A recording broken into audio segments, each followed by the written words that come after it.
In today's episode, Leah asks, curious about your thoughts on when to pause any ad campaigns in the U.S. Across the board during the election. I don't know that I would pause advertising campaigns during the election unless your targeting is so wildly broad that you're literally targeting anything and everyone available. Certainly, there are going to be some ad groups and some people who will be more politically engaged during that time, and there will be some ad networks that will be definitely swamped with political ads. But I would say that if you're targeting the entire adult population of the United States, you might want to refine your targeting first, because that's really broad and going to be really, really expensive. What is true is that all advertisers, really from now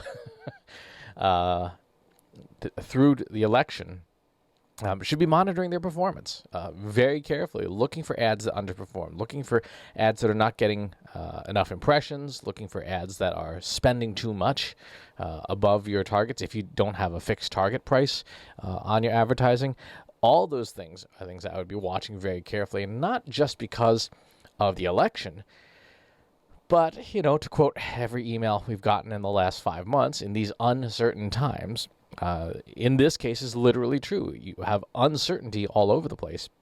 You have, within the United States specifically, since we're talking about the election, you have massive disparities in economic performance based on whether a individual state or region is open or closed, whether the pandemic is causing issues, whether there are political activities, rallies, you name it. There's a lot of uncertainty right now. And so you may want to even go to the route of having different campaigns for different regions, depending on what's going on in that region, right? If you were advertising in, say, New England and the Southwest, you might see the Southwest performance be very different than New England's, because they're in a very different stage of the pandemic. I would say that you should consider advertising on platforms that have said no political ads at all. Twitter most prominently has said, we're not taking any political ads. And while there's there's certainly no shortage of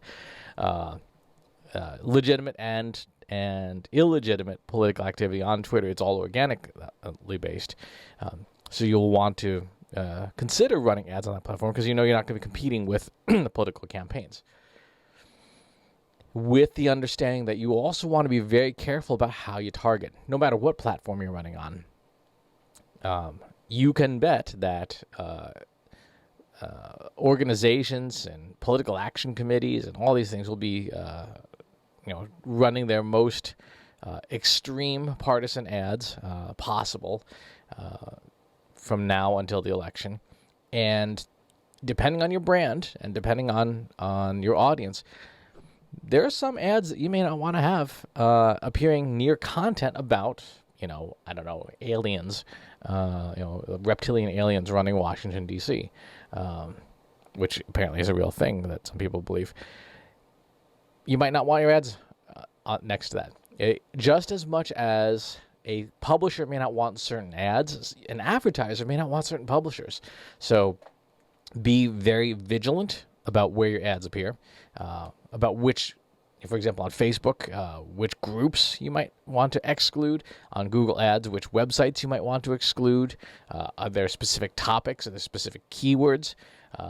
You may not, for example, want your ads to run if the content or the context contains either of the presidential candidates' names. You may just want to say, nope, I'm going to nope out of here and just let our ads run somewhere else.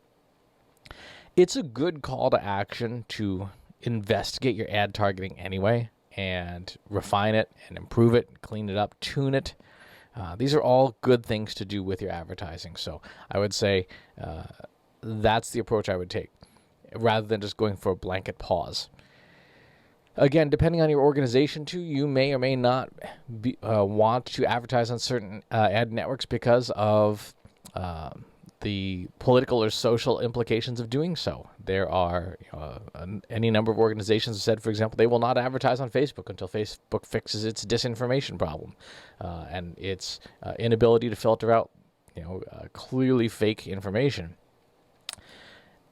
So if that is part and parcel of your company and its mission, you may have that be influencing where you advertise as well. But I wouldn't put a blanket pause on anything unless something like else horrendously tragic happens, in which case you may want to have that emergency stop button, as we all do for all kinds of situations that occur. Make sure that your social media policies and your advertising policies and procedures and processes within your organization are up to date so that you can hit pause if needed and have it be very rapid. But yeah, it's been an interesting year. It's going to continue to be interesting times. Be thoughtful and careful with your targeting. Be thoughtful and careful with your creative. The rule of thumb, I would say, in general, is that if you have to ask, is something appropriate, the chances are it's probably not, whether it's an ad or organic content or what have you. And just be thoughtful, be asking yourself on a regular basis, how could this be misconstrued? Like if your ad shows up someplace that you didn't want it to, how could this be misconstrued? That's a relatively safe question to ask yourself on a regular, frequent basis. Good luck with your advertising, and yeah, good luck. If you have follow-up questions about this or any other question, please leave them in the comments box below. Subscribe to the YouTube channel and the newsletter. I'll talk to you soon. Take care. Want help solving your company's data, analytics, and digital marketing problems? Visit trustinsights.ai today and let us know how we can help you.